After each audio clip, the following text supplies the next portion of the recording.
नमस्कार। मैं हूं वैद्य सुशील कुमार दुबे, काशी हिंदू विश्वविद्यालय के क्रिया शारीर विभाग में वर्तमान समय में अपनी आयुर्वेद की सेवाएं दे रहा हूं। आज का टॉपिक हमारा है बेसिक्स ऑफ आयुर्वेद। अक्सर लोग आयुर्वेद के बारे में ज़्यादातर समाज में इस समय व्हाट्सएप यूनिवर्सिटी या फेसबुक यूनिवर्सिटी के माध्यम से आयुर्वेद के डिफरेंट व्यूज दिए जाते हैं, लेकिन हम जो इस स्वयं पोर्टल पे जो ऑनलाइन कोर्स का स्टार्ट किया गया है, इसके लिए हम जो अगुवाई कर रहे हैं हमारे पूर्व संकाय प्रमुख प्रोफेसर यामिनी भूषण त्रिपाठी जी को सहृदय धन्यवाद ज्ञापित करते हैं कि समाज में जो डिफरेंट और भिन्न भिन्न तरह के लोगों का एक आयुर्वेद के बारे में परिप्रेक्ष्य है, उसको एक दिशा देने का प्रयास कर रहे हैं। इसके थ्रू आयुर्वेद का आज का जो हमारा लेक्चर होगा वो basics of Ayurveda. Real Ayurveda है क्या? अब अगर हम बेसिक्स पता होगा तो हमें कोई कंफ्यूजन नहीं होगी। आज का टॉपिक और देख रहे हैं कि जो आयुर्वेद की हमारी चिकित्सा पद्धति है वो स्पेशली एक कंप्लीट स्वास्थ्य की सुविधाओं को प्रदान करता है। आप देख रहे हैं कि पहले हमारे पास खरल मूसल होना चाहिए, जिससे कि पुड़िया कंसेप्ट आयुर्वेद में बनाया गया रहा था। डिफरेंट आपके कॉम्बिनेशंस को घोट के उसका माइन्यूट फॉर्म में बनाया जाए जो बॉडी के लिए इजीली एब्जॉर्बेबल हो। फ्रूट्स का आपका चूंकि आहार को मेन हमारे यहाँ औषध माना गया है, इसलिए देखिए फ्रूट्स और जो पत्तियां हैं, हरी भरी पत्तियां हमें हरियाली प्रदान करती हैं, ये इसका मूल उद्देश्य है।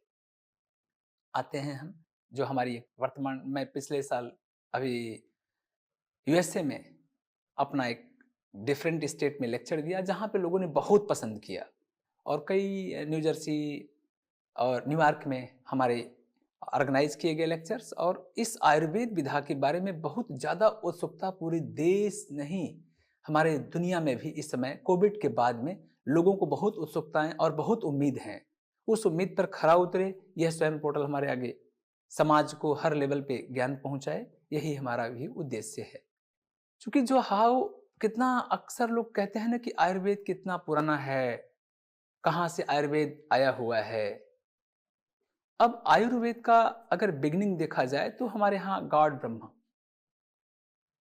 ब्रह्मा के मुख से ये हमारी निकली हुई पद्धति है, जो वेद 5000 वर्ष और स्पिरिचुअल स्क्रिप्चर्स के आधार पे पूरी हमारी संहिताओं का, और स्पेशली अथर्ववेद को उपवेद आयुर्वेद को कहा गया है। Systematise knowledge of Ayurveda started from 1000 year before the Christ. अब हमें लगता है कि वो पूरी जो सिस्टम आज की जितनी भी चिकित्सा पद्धतियां हैं शायद इससे नहीं होंगी, इससे पुराना कोई नहीं होगा। जो कि आयुर्वेद के बारे में आते ही दिमाग में भिन्न भिन्न प्रकार की लोगों को एक लगती है, लेकिन आप देख रहे हैं अगर आयुर्वेद की परिभाषाओं को हम जानना चाहेंगे तो आयु और वेद है क्या। अक्सर आयु के बारे में लोग कहते हैं ayu is a age, ayu is a life, Veda is a knowledge. But आयु और वेद का अपने यहाँ अगर आयुर्वेद में देखेंगे तो इसका तात्पर्य स्पेशली अगर देखा जाए तो आयु का तात्पर्य होता है कि शरीर इंद्रिय सत्व आत्मा संयोगे धारी जीवितम नित्यंगस्य बंधस्य पर्याय आयुरुच्यते। अर्थात जब हम सिस्टम अदर हमारे डिफरेंट जो पैथीज हैं उनसे अगर हम डिफ्रेंशिएट करेंगे कि दोनों में पद्धतियों में क्या डिफ्रेंशिएट है, तो शायद और अच्छा आपको उत्सुकता बढ़ेगी और फिर आपको इसके विधा के प्रति आस्था बढ़ेगा, और उस आस्था से आपका कहा गया है कि विश्वासम फलदायकम। यहाँ आयु का तात्पर्य एक एज से न होकर के कि आपके एक कोई दवाई हम खा रहे हैं तो हो सकता है कि सेंस ऑर्गन पे हमारे काम कर करके और पेन को बंद कर दे, लेकिन यहाँ पे कहा गया नहीं, हमारा इन 4 component body, mind, sense organ और सोल, इन चारों को जो वेद का मतलब विद ज्ञाने, विद लाभे, विद सत्ता, अर्थात इन चारों कंपोनेंट का जो लाभ कराए, जो ज्ञान दे, जो सत्ता स्थापित कराए। मीन्स आज मॉडर्न साइंस में भी हम बार-बार सुनते रहते हैं कि homeostasis, to maintain the homeostasis. तब देख रहे हैं कि एक तो प्रॉफिट करा रहा है, दूसरा नॉलेज करा रहा है और तीसरा होम्योस्टेसिस का मेंटेन। अगर होम्योस्टेसिस मेंटेन है तो आपको रोग नहीं होगा। इन चारों चीजों को ठीक करने पे अगर आप चारों ठीक करेंगे तो आपके चेहरे पे चमक आएगी। इस पद्धति की पहली जो विशेषता है कि अगर आपका रोग ठीक हुआ, लेकिन रोग ठीक होने के बाद में अगर चेहरे में तेज नहीं आई, तो उस हमारा लगता है कि ये हमारा चेहरे की तेज ही पूरे शरीर की ओज को बताता है। ओज को लोग इम्यूनिटी बताते हैं, कहीं डिफरेंट कोई इम्यूनिटी बताएगा, कोई आपका जो बॉडी की लड़ने की क्षमता कहते हैं, बट ओज का मतलब चेहरे की चमक है। और चेहरे की चमक जो हमारी 7 धातुएं बताई गई हैं बॉडी की, उन 7 धातुओं का सार, अगर आपका रस अच्छा बना, रस से रक्त अच्छा बना, रक्त से मांस अच्छा बना, मांस से मेद अच्छा बना, मेद से अस्थि अच्छा बना, अस्थि से मज्जा अच्छा बना, और मज्जा से शुक्र अच्छा बना, और शुक्र से फिर आपका सार, शुक्र से सार ओज। ये ओज तभी आपका जब इन सारे लोगों को ठीक करने के लिए आपकी अग्नि सबकी अच्छी होनी चाहिए। अग्नि का मतलब कि जो बॉडी में आपके खाना आपने लिया और उस खाने को लेके अंदर बॉडी में गई और बॉडी ने उसको उतना माइन्यूट फॉर्म में बना दिया कि जिससे बॉडी को कहीं भी एब्जॉर्ब करने में, डाइजेशन, एब्जॉर्प्शन, एसिमिलेशन या एक्सक्रीशन करने में कोई प्रॉब्लम न हो। ये इसका उद्देश्य है कि सारे स्थान को एक साथ हमारी बॉडी बीमारी से लड़ने की क्षमता पैदा करे और क्षमता करने के बाद खाने की बॉडी की क्षमता को मेंटेन करे। It is an art and science of healing. जैसा कि हीलिंग का आपका कहा ही गया है, it literally means to know about life. आपका देख रहे हैं, जैसा मैंने अभी बताया आपका कि body, sensory organ, mind, soul और इनका कॉम्बिनेशन इज जीवित, पूरा इन कंबाइंड फॉर्म में देख रहे हैं। एक अच्छा का आपका फिजिक का बताया गया हुआ है, और उस फिजिक में आप देखेंगे कि जो आपकी ये चारों कंपोनेंट ठीक हैं तभी आप स्वस्थ हैं। इन चारों कंपोनेंट में कोई भी अगर आपका परेशान कर रहा है तो you are not healthy person.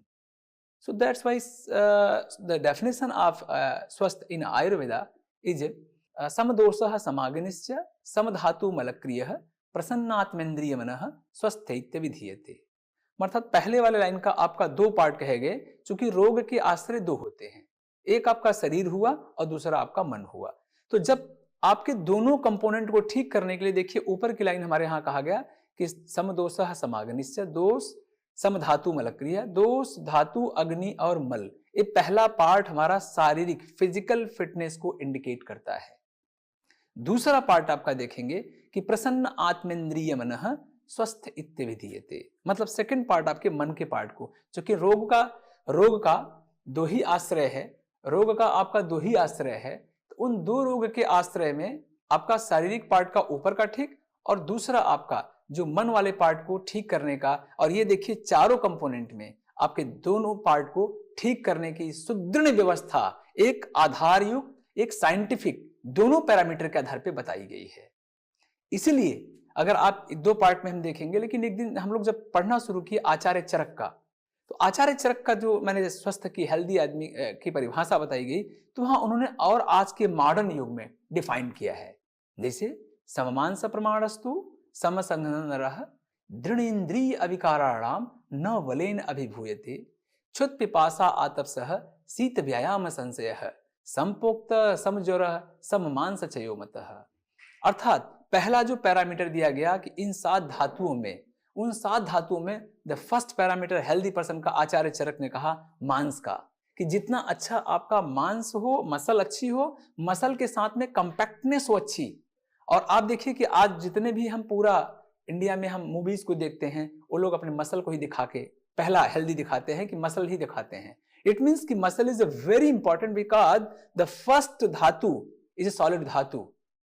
जो आपका रस लिक्विड था, रक्त लिक्विड था, लेकिन मसल आपकी पहली धातु अगर सॉलिड अच्छी बन रही है, इसका तात्पर्य है कि आगे की धातुएं आपकी और अच्छी बनी रहेंगी। तो सम्मान दृढ़ इंद्रिय विकरणम, स्ट्रॉन्ग डिसीजन, कि हम ये लेक्चर ले रहे हैं, इस लेक्चर का उपयोगिता हमें होगा, तो दृढ़ इंद्रिय विकाराणाम न बलेन अभिभूयते, स्ट्रॉन्ग डिसीजन, दृढ़ इंद्रिय विकाराणाम न बलेन अभिभूयते क्षुत पिपासा आतपसः, क्षुत पिपासा आतपसः शीत व्यायाम संशय। उस व्यक्ति को धूप, प्यास, भूख और ठंडा को सहने की क्षमता हो। अक्सर देखिए आजकल के लोगों में ये सहने की क्षमता नहीं है, अर्थात वो हेल्दी नहीं है। एज पर अवेदा सिंह सिद्ध व्यायाम संशय सम और सम पोक्ता सम जो रहा सम्मान से मत, अपने ही उम्र पे उनके बाल पकें और बाल झड़ें और अपनी ही समय पे उनकी मसल की उपचय, मतलब मसल को ही पहला पैरामीटर दिया और मसल का जो कैटाबॉलिज्म हो रहा है वो लास्ट दिया। तो हमें आज फोकस करना चाहिए कि हमारी मसल को एक अच्छी शेप में रखें और मसल को स्ट्रांग और कॉम्पैक्ट रखें। तो मसल को लेकर के अगर हम पैरामीटर चलेंगे और इस तरह की एक समाज में दिखाएंगे कि मसल को अच्छा बनाओ, तो शायद आधे रोगों की समस्याओं से हम निजात पा सकते हैं। जैसे कि आपका आजकल का मेद का रोग है, फैट का।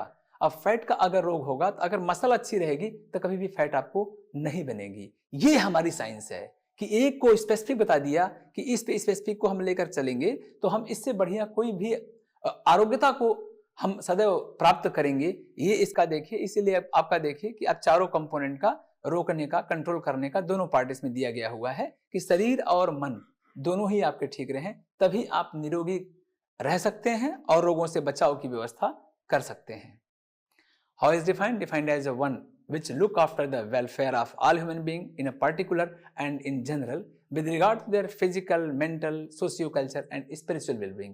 आप देखेंगे कि आपका चेहरा तभी चमकेगा जब आप फिजिकली फिट होंगे, मेंटली फिट रहेंगे, समाज में आपके साथ बैठने वाले लोग, बात करने वाले लोग, आपका साथ देने वाले ज़्यादा होंगे, प्लस आपका अध्यात्म जो आत्मबल होता है वो आत्मबल मन से जुड़ा, मन के साथ इंद्रियों का जुड़ा, इंद्रियों का से शरीर के साथ एक लिंकिंग है। इसलिए हमें इन चारों फैक्टर को ठीक करने के लिए हमें स्पेसिफिक आपको देखना पड़ता है कि हम इन चारों कंपोनेंट को अगर ठीक किए हैं तभी हम लोग फिट रहेंगे। क्योंकि what are the specialised branch, आप देख रहे हैं कि ब्रांच की आज हम पूरा ब्रांच खोल रहे हैं कंट्री में, बट यहाँ पे कहा गया कि काय बाल ग्रह ऊर्ध्वांग शल्य दृष्टा जराभिषक, 8 department mentioned in Ayurveda science on time of Acharya Charak Samhita and Acharya सुसंहिता। This was the great medical science at that time, medical science at that time. So आपके जो अष्टांग आयुर्वेद कहेंगे 8 ब्रांचेज हैं, इन ब्रांचों का बड़ा एक पूरा स्कोप है, मतलब हम पहले स्टार्ट किया है और स्टार्ट करके इस पे हम आगे बढ़ते जा रहे हैं। ये देखिए आपका अष्टांग आयुर्वेद का आराम से बताया गया हुआ है कि आपके 8 अंग के बारे में हम लोगों ने दिखाया है कि काय क्या है, बाल क्या है, बाल बच्चों का चिकित्सा होती है, काय आदमी का नॉर्मल चिकित्सा हुआ, काय बाल ग्रह आपका अक्सर देखिए जो साइकोलॉजिकल डिस्टर्ब हैं उसको लोग हमारे भूत विद्या के नाम से, भूत का मतलब मन का भूत होता है और मन का भूत आप चूंकि ये राजधानी है, इस राजधानी में जितना रोग होगा उतना ही पूरे नीचे के स्टेट्स में बीमारी होंगे, इसलिए इसको बचाने के प्रयास करना चाहिए।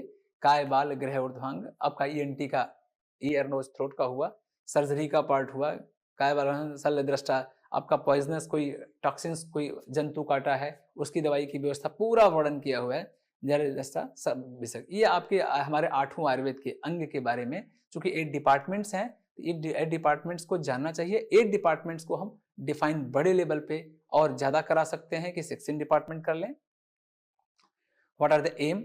इसका 2 ही उद्देश्य है। The aim of Ayurveda is स्वस्थस्य स्वास्थ्य रक्षणम आतुरस्य विकार प्रशमनच, कि preventive adopting preventive life style from childhood which include daily regiment, seasonal regiment, food habit, body purification etcetera. ये आपके पहला हुआ कि healthy person should be healthy because mostly आदमी ठीक हैं और हमें लगता है रोगियों की संख्या बहुत कम है, तो सेकंड एम बताया गया हमारा कि हम रोग होने ही न दें, ये हमारा पहला उद्देश्य है, और रोग हो गया तो उसकी चिकित्सा करें, ये हमारा दूसरा उद्देश्य है।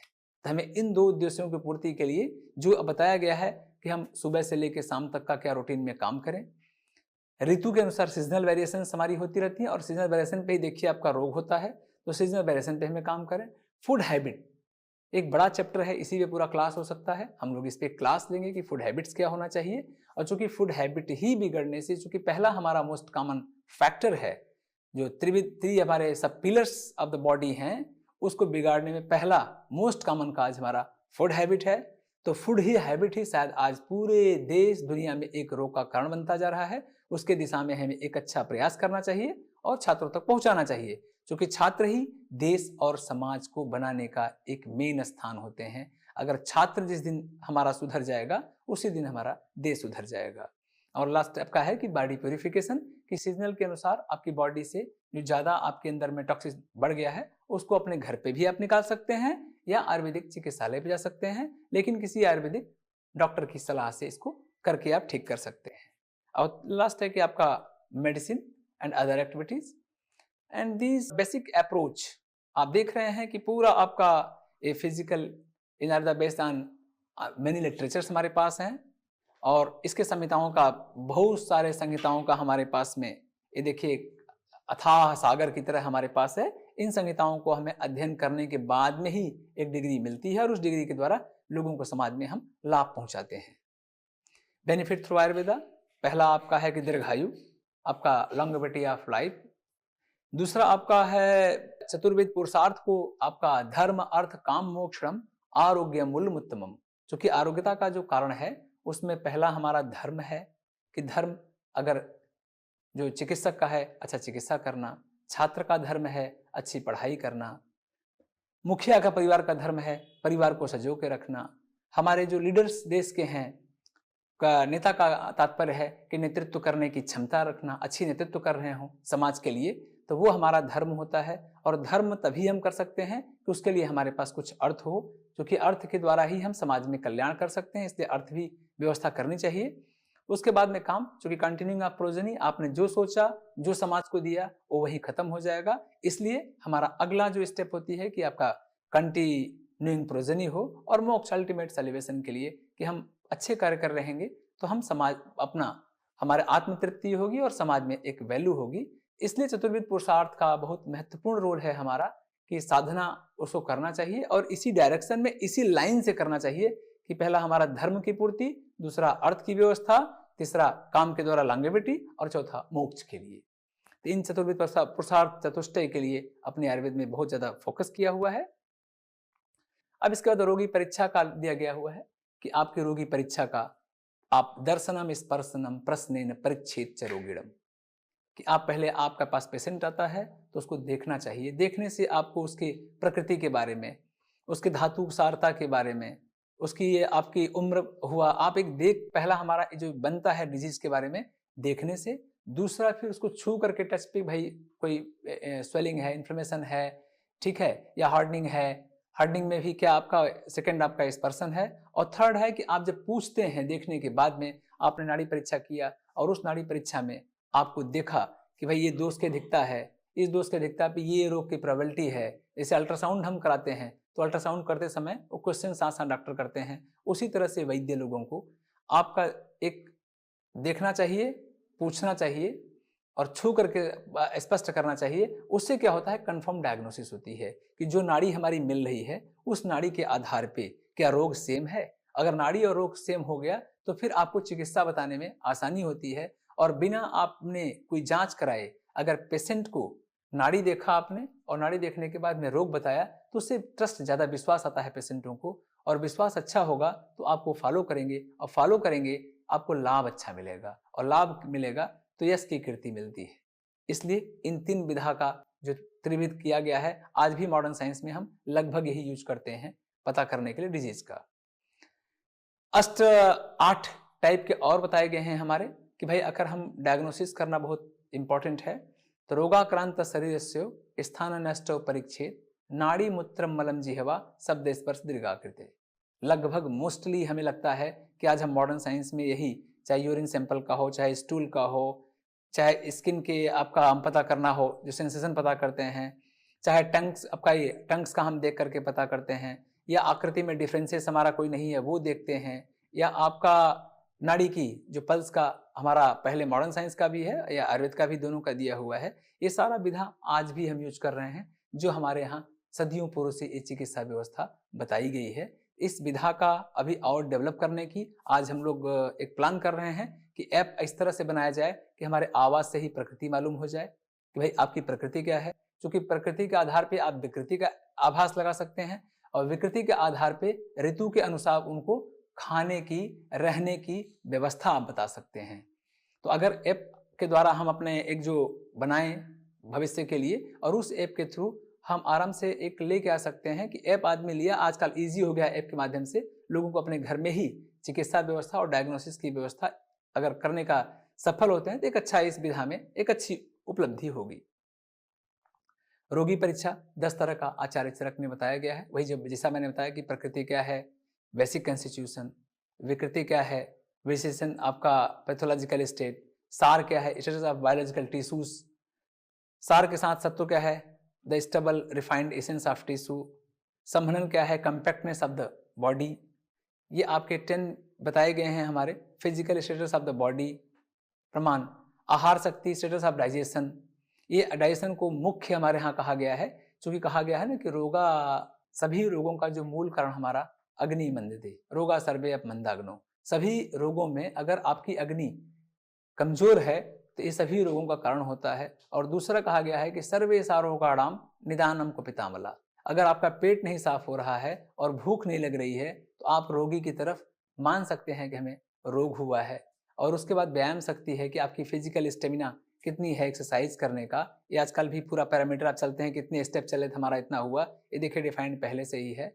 और साथ में है एडेप्टेबिलिटी टू एनवायरनमेंट। साथ में का तात्पर्य है कि जो कुछ आहार और विहार आपके लिए उपयुक्त नहीं है परंतु आपकी बॉडी उसको एडाप्ट कर ले, लंबे टाइम से उपयोग करते करते एडाप्ट कर ले। और लास्ट आपका व्यय का है कि रोग के ऊपर आपका बीमारियों का बताई गई है कि इन समय में रोगों का होता है। रोग परीक्षा आपका है निदानम पूर्व रूपाणी रूपाणी उपशेष तथा एक 5 टाइप से कि आपका रोग होने के पहले ही इस विधा में आपको बताया जा सकता है कि भैया पहला कारण क्या है आपके बीमारी होने का। कारण के बाद में पहला अक्सर हम लोग नाड़ी देखते हैं, बोलते हैं भाई जुकाम हुआ है क्या, तो बोलते हैं नहीं नहीं जुकाम तो नहीं हुआ है। फिर आके 2 दिन बाद बोलते हैं वैद्य जी आपने नाड़ी बताया था और आपका जुकाम आज मिल गया। अर्थात पूर्व रूप, आपका रोग होने के पहले ही वो लक्षण जब मिल जाए उसे हम पूर्व रूप कहते हैं। फिर रूप मिला आपका जो साइन सिम्टम रोग होने के बाद में। उपसय का मतलब कि कंपेटेबल एंड नॉन कंपेटेबल आपके लिए कौन सा है। और संप्राप्ति अर्थात पैथोजेनेसिस, जो रोग होने की प्रक्रिया है। तो आप अगर पहला चिकित्सा जो बताई गई है कि निदानम परिवर्जनम, सबसे पहला जो हमारा है कि अगर कारण का निवारण कर दीजिए तो वही चिकित्सा है। और आपको अपने घर में ही पता करना चाहिए कि किस कारण से हमें रोग हुआ है। और अगर किस कारण से रोग हुआ है, चाहे वो खाने से हो सकता है, ज्यादा सोने से हो सकता है, ठीक है, बाहर आपने ज्यादा व्यायाम कर दिया, अति व्यायाम भी हो सकता है, मल्टीपल फैक्टर हैं। ये पता वो खुद ही व्यक्ति कर सकता है कि मैंने क्या गलती किया था। तो उस गलती को जो ही वो हटाता है तो उसका आधी चिकित्सा हो गई। तो इसलिए हमारे 5 एक रोग परीक्षा का विधा बताई गई है। 6 स्टेज होते हैं आपके, जो आपके ऋतु के अनुसार कि किस महीने में, जैसे इस समय अभी चल रहा है गर्मी, हमारा गर्मी आने वाली है। तो जब गर्मी आने वाली है तो बॉडी में 2 तरह की होगी, या तो गर्म होगा या ठंडा होगा। ये 2 ही फैक्टर पे बॉडी हमारी चलती है। तो देखिए आपका जनवरी से आपका बॉडी में पानी इकट्ठा, बॉडी जनवरी फरवरी से उसको बोलते हैं संचय, वो पानी इकट्ठा करने लगती है बॉडी। और मार्च अप्रैल में खूब प्रकोपक काल है उसका कि बहुत ज्यादा पानी इकट्ठा करती है बॉडी, क्योंकि मई जून में उसको पानी की बॉडी में आवश्यकता ज्यादा होती है। ऐसे में आपका होम्योस्टेसिस बिगड़ न जाए उसके लिए हम बॉडी नेचुरली आपका इकट्ठा करती है, उसको हम संचय, प्रकोप और फिर प्रशमन, ये लाइन से बोलते हैं कि आपका एक नॉर्मल जो नेचुरल फिनोमेना बॉडी का है उसका सीजन का ऋतु का है।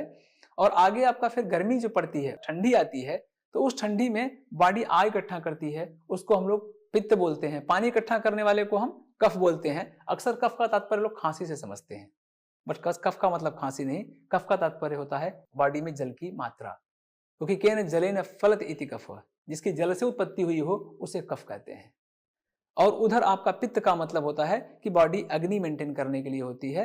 ये आपका जो 3 नॉर्मल नेचुरल सीजन में चलती रहती है कि ठंडी में बॉडी आग इकट्ठा शुरू करती है जुलाई अगस्त सितंबर अक्टूबर तक, जैसे कि नवंबर दिसंबर में बॉडी को आपको बचा पाए। उसी तरह से मई और जून में आपको गर्मी से बचाने के लिए बॉडी पानी इकट्ठा करती है। तो उस पानी इकट्ठा करने को इस सीजनल वेरिएशन में आप देखिए कि नेचर में खुद ही पानी वाला, इसमें ककड़ी, खीरा, तरबूज, इसमें खुद ही हो रहा है। तो नेचर के आधार पे अगर हम लेते हैं तो हम इसको पूरा करते हैं। ये 8 हमारा विधि बताया गया है जिसमें स्टेप बाय स्टेप हमारे 5 करते हैं। 2 टाइप का रसायन आपका बताया गया, नैमित्तिक रसायन कि आप इससे फिटनेस रहने के लिए कि डिजीज स्पेसिफिक आप डेली कोई खाना या दवाई खा सकते हैं, और काम्य का मतलब है स्पेसिफिक ऑब्जेक्टिव आजासिक, डेली यूज आपका आंवला हुआ, त्रिफला रसायन इत्यादि आप ले सकते हैं। क्योंकि ये आपकी व्यवस्थाएं हैं जो मैंने कहा कि नेचुरली 5 तरह के आपके बॉडी में प्यूरिफिकेशन होती है। इसको उल्टी करना बमन, पेट साफ करना विरेचन, एनिमा लगाना आपका वस्ती, नाक से नेजल आपके नस्टिल से बाहर निकालना आपके ऊपर के दोषों को नस्य, एंड रक्त मोक्षण blood letting for the purification of blood also known as Panchakarma. And these are the such type. आप देखिए बमन कैसे करते हैं, ये अब 5 टाइप्स है जो आपका अच्छी बॉडी को प्यूरिफाई करती है। टाइप ऑफ मेडिसिन फॉर्मुलेशन आप अपने घर के अंदर ही 5 तरह से आप लेने का तरीका है।